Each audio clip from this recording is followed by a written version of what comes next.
After last night's upset against the Phoenix Mercury, the Indiana Fever put themselves in a perfect position when we're talking about the standings. The Indiana Fever are now only 2.5 games behind the 2 seed. Yes, you heard me correct. The Indiana Fever are only 2.5 games back from the number 2 seed after last night's upset against the Phoenix Mercury. That's why I said that's arguably the biggest win of the season. With the way we started, with the trials and tribulations we went through, the Indiana Fever are still in position to set themselves up to have home court advantage in the playoff, despite not having Caitlin Clark for majority of the season. Anyways, this gonna be talking about the the rest of the Mercury game. We're gonna talk about Lexie Hull's game. We're gonna break down her game. We're gonna talk about what she brings to the team as well. And we're gonna just talk about a lot of things. Arie McDonald, Aaliyah Boston, and so much stuff in this film. Without further ado, let's just get this stat out the way, okay? So I did some digging last night, and the Fever are 3-6 in the first quarters, and I wanted to see how we started game. This was my whole purpose of digging. I wanted to see what was our record in first quarters with and without Lexie Hull. So the Fever are 3-6 in first quarters with Lexie Hull coming off the bench. That's a 33 winning percentage of first quarters, meaning every time, well, majority of the time, Lexie Hull comes off the bench. That means that we're most likely not going to win that first quarter. Lexie Hull comes in and we instantly play catch up. You know what I'm saying? Like, we got to starting the games off with our strength. Now, on the opposite side of it, the Indiana Fever are 13-5 in first quarters when Lexie Hull is a starter. So that's a completely different record we're talking about. You're going from 3-6 to having 10 more wins when she's starting and only one less loss. So you didn't even lose as much, and you played way more games, and you've won 10 more games. It's just so, like, it's night and day is basically what I'm saying when Lexie Hull starts versus when she's off the bench. Wow, with that being said, the Fever have the lead 72% of the time in the first quarters when Lexie Hull starts. Who would have thought? Anyways, let's jump straight into this film, yeah. All right, so listen, all right. Last thing before I get started, a quick disclaimer: I'm merely breaking down the film that's in front of me. I cannot help if it supports my way of successful Fever basketball. Okay. Anyways, look right here, Kahleah Copper taking advantage of Sophie's lack of height on the first play. Look at this right here, Kahleah Copper in the post, one spin over Sophie, first bucket of the game. So let me make this clear, right? I do not have a problem with Sophie Cunningham. I don't. Nor Arie McDonald. I love them both. However, my claim is that we start off too small and we end up going back to what worked for us in the past by putting Lexie Hull in the game. Time after time when games fell out of reach, Lexie Hull came in and gave us life, and we end up winning. It's a recurring theme, and I can't wrap my mind around it. Yes, we're winning, but it's at the cost of playing catch-up from behind with Lexie, and that's what I'm trying to get people to understand. Stephanie White keeps putting Lexie Hull in constant prove-it moments, and she proves it each time, even in games where Lexie's scoring is not even there. She still propels this team forward, and it's so unfair to Lexie Hull because, the days Lexie Hull's shot is not falling and she's not giving us that same defense, all it's going to take is one game for all Lexie Hull's haters to rile up, and they're going to say, oh, this is what she deserved. You know what I'm saying? This, like, come on. Y'all know exactly what I'm talking about. Anyway, let's move on. Now, right here, okay? Sophie right here is going to miss this three right here, and I'm only including this to make a point of what leads up to it. So in transition, Sophie's coming down, scores 2-2, Sophie takes a three, and she misses it, right? Now, you would think this is a normal thing. Sophie give up 2 points, she missed a three on the other end. Now we're just comparing them on the same level of the Lexie Hull spectrum, all right? So I don't want this to get misconstrued as Sophie hit or not. I'm literally just criticizing the game as it's in front of me, and I'm using what people's criteria on Lexie. I'm applying the same criteria to Sophie. If Lexie's shot's not falling, people deem her useless. If Sophie's shot not falling, people better deem her useless as well, is what I'm saying. I don't deem her useless. I think Sophie Cunningham is a great player, but I think Lexie Hull, when her shot's not falling, she's still not giving up any points on the defensive end. What the comparison with Sophie will give up things on the defensive end. As you can see right here, Satu comes down about a minute later, right? And look what happens. And she just takes advantage of Sophie Cunningham, missing an easy look, getting an offensive rebound on Sophie, and scoring an and one. Look at this right here. Spinning. She missed the first one, gets her offensive rebound, goes back up for an and one. This is crazy. This is crazy.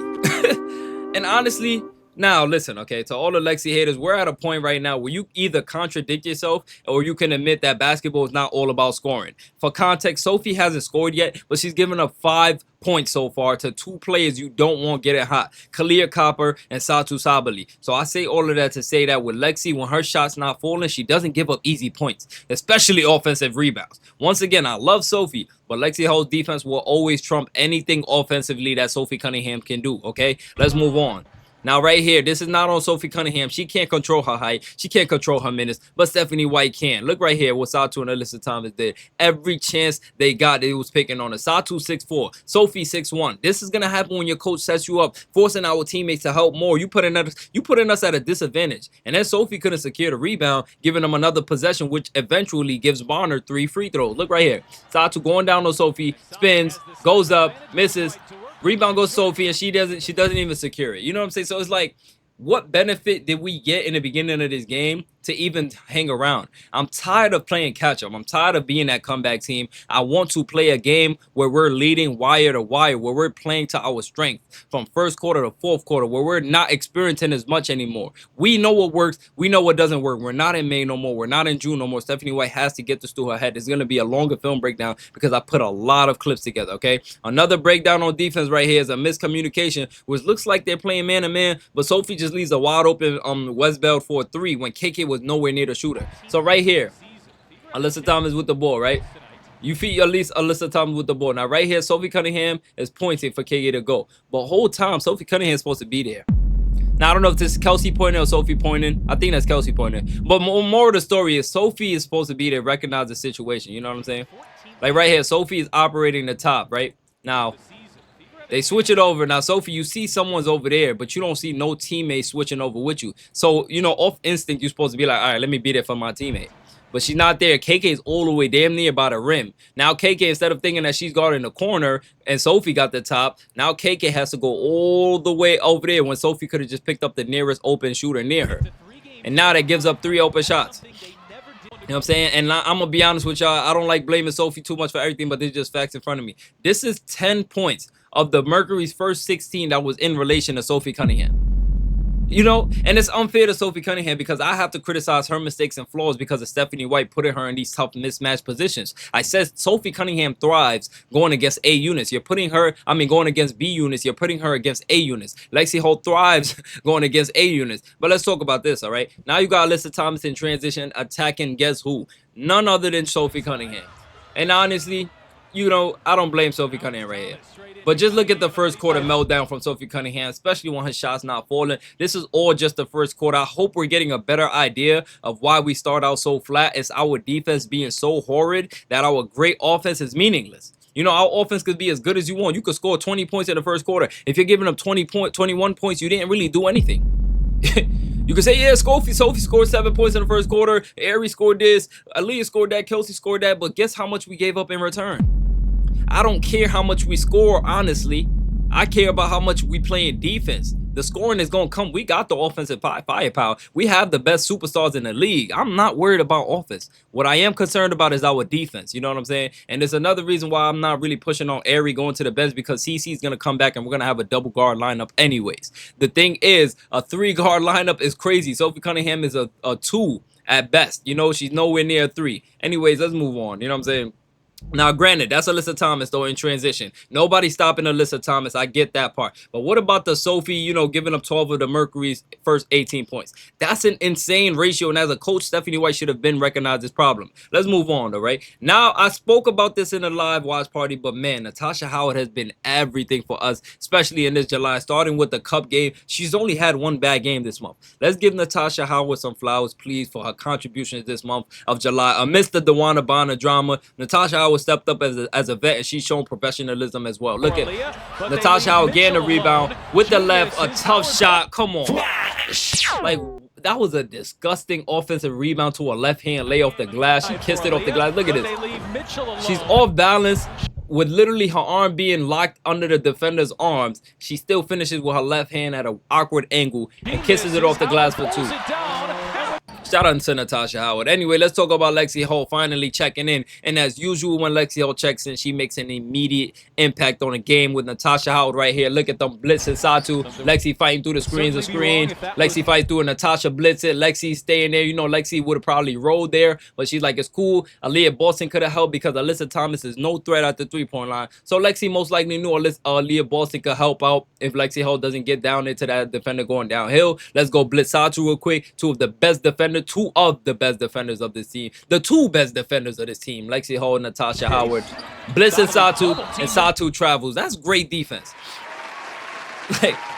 Like, And chat, for everybody who's been watching, I've shown countless clips of how good Natasha Howard and Lexie Hall works in tandem on the defensive end. They're two high IQ defenders, and they don't even have to say a word to each other, and they're still on the same page. You know what I'm saying? Anyway, let's move on. Right after giving up a bucket, Arie is pushing it to get one right back, and right here is why you see Arie is a threat. Look at this. Arie going right back down here. Arie McDonald drawing a foul. Like, this is why Arie is a threat. Her speed and her pace is exactly what this team thrives in, and this is what Caitlin does. When teams score, Caitlin comes back and up the court faster than the defense could even set up, and it opens up an advantage. And Caitlin Clark being a passer, one advantage being said, that's all Caitlin needs to capitalize on it. Let's talk about it. Once again, giving up a bucket. Arie McDonald pushing the ball right here in Caitlin Clark style to get one in return off pure speed and fast-paced gameplay. Look at Arie McDonald. Like, how quick is this girl? Like, 1 minute she's there, next minute she's gone. Like, she's like a bullet. You cannot contain Arie McDonald. When you score, you literally have to hustle back down the court, or Arie McDonald is coming with everything but the kitchen. You know what I'm saying? Like, you cannot stop Arie McDonald, especially when she's going downhill, especially when she's really comfortable playing free-flowing, read and react offense, you know? And let's talk about Arie's vision, okay?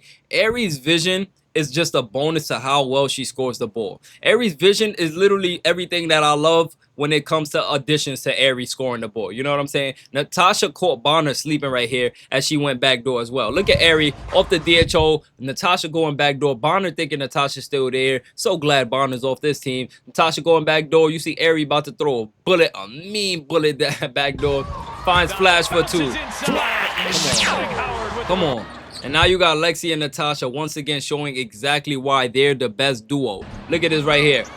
Entry pass, Lexie Hall tries to disrupt it. Now Satu is off balance. Satu thinks Lexie hits the floor. She can go up for an easy layup. And once she turns around, she sees Natasha right there. And guess what? Natasha swats it away. Get that out of here. If only she secured the rebound, that would have been a cherry on top. But like, they just provide the much needed size, and they have the IQ as well. There's literally nothing you can say nor do that will make me change my mind about them. I've shown countless evidence of them two playing off each other, especially Natasha as Lexie's secondary shot blocker. Natasha thrives being Lexie Hall's help, being Lexie Hall's secondary defender. They are just moving in tandem when it comes to it. They don't have to say a word to each other. Let's talk about Lexie guarding Bonner in the post, and Bonner thought Lexie Hall was sweet. Lexie showed her what that defense be like right here. Look at it. Bonner trying to bully Lexie in the post right here, fighting for position. Thinking she's stronger than Lexie. Lexie playing straight up hands defense, and Bonner stinks it up. Come on, man. Like, I'm gonna be honest with you. This is another reason why I'm so glad Bonner's off the team. Because the Mercury's record is terrible with Bonner. The Fever's record is terrible with Bonner. You know the common denominator is DeWanna Bonner. Anyways, let's move on. So glad that we got Arie McDonald. It was a blessing in disguise. Chloe Bibby, I hope we sign her. It's just so much good things the front office is doing. Anyways, let's talk about this, okay? What's better than blocking DeWanna Bonner once? You guessed right.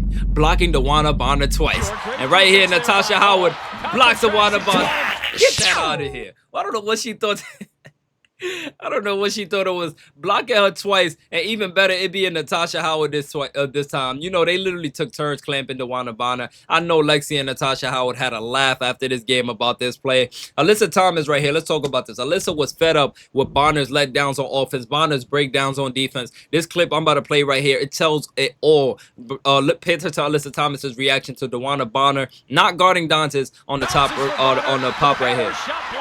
So right here, you see Sydney Colson make the pass to Bonner, right? Now, Alyssa Thomas is frustrated. You can see she was pointing for somebody to guard her. She was pointing for Bonner to guard her right here. Because Alyssa Thomas was going to guard Bonner. She has two, but she has to worry about Natasha Howard going downhill for a layup because she knows Sydney's going to make that pass. So Alyssa Thomas has to play drop coverage in a way, right? Now, Alyssa, you can see her with her left hand. She's pointing for Bonner to go guard Dantes. But it's too late by this point. You know, Dantes, all she needs is a little crack of air. She letting that shot fly. Dantes for three. Boom. Come on, man. And Dantes. Man, like I said, Dantes is an honorable mention. But Dantes, a.k.a. the Brazilian bully. I gave her that name, by the way. The Brazilian bully. But she just bullied Alyssa Thomas and hit her with the nastiest shimmy fade I've ever saw from her. Look at this right here. Post up. Post up. Oh, my. I could watch this all day.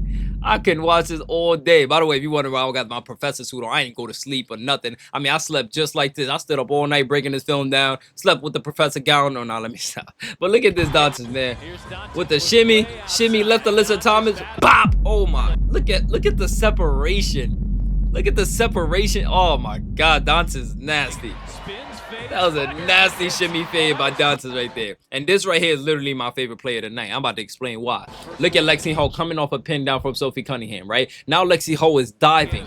Now Lexie Ho dove already. She's relocating to the right corner. You have Sydney Colson giving up the pass. It's kind of like a Chicago action, you could say, but it is what it is. Now Sydney is being flared by Natasha Howard to the right wing, right? And Sophie Cunningham makes a skip pass to Sydney Colson. Now that Sydney has the ball, Dantas sees that they're both, Westbelt and Kalia Copper is both trying to contain Dantas, right?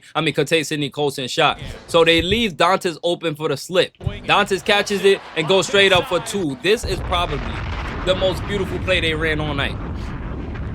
Most beautiful play they ran all night. You know what I'm saying? Anyways, let's talk about this, all right? Lexie gives up two, thinking Natasha was going to be her secondary shot blocker. Look at this right here. The only time Lexie lets you get by her is if she thinks she's switching. You see Lexie Ho slow down right here. She's pushing her in the back to push her into what she thought was going to be Natasha Howard waiting for her, and she could switch on to AT. But Natasha wasn't there. Natasha was faking it, and she's wide open for a layup, you know? You rarely ever see Lexie Ho get beat off the dribble. She recovers most times, even if you attack her closeout. But Natasha faked the double team, which made Lexie stop the chase on her defender because she anticipated the switch. But like I said, the only time Lexie gives up a bucket is when she thinks her teammate is ready to switch, or if the scorer offensive fouls her with a no call. Look right here. Goes downhill, and she threw the elbow. And if you pay attention to Karima Kelly, the assistant coach, she even called it out right here to the ref about the elbow. Pay attention right here. You see her throwing the arm out like, come on, ref, you got to see her extend. You know what I'm saying? Now, anyways, let's talk about this. You know what I'm saying? I want to talk about one thing and two things for sure. Is Lexie Ho needs to start. This is a non-negotiable. This is not no ifs, ands, or buts about it. Lexie Ho has to be a starter on this team. All numbers, all eyes, everything, every test points to the Fever being better with Lexie Ho on the floor. If you enjoyed this film reaction, by the way, W26,000. Y'all got us to 26,000. Y'all are going absolutely crazy. We soon hit that 30K mark. We chasing it down. We gunning it down for sure. But I appreciate y'all so much. Professor Venom signing out. I can finally go hop in the shower, finally take the stuff off. But I appreciate y'all. Hit the like button, hit the sub button, and man, July has been good to us. I'll see you guys in August. It's your boy Venom. I'm out of here, baby.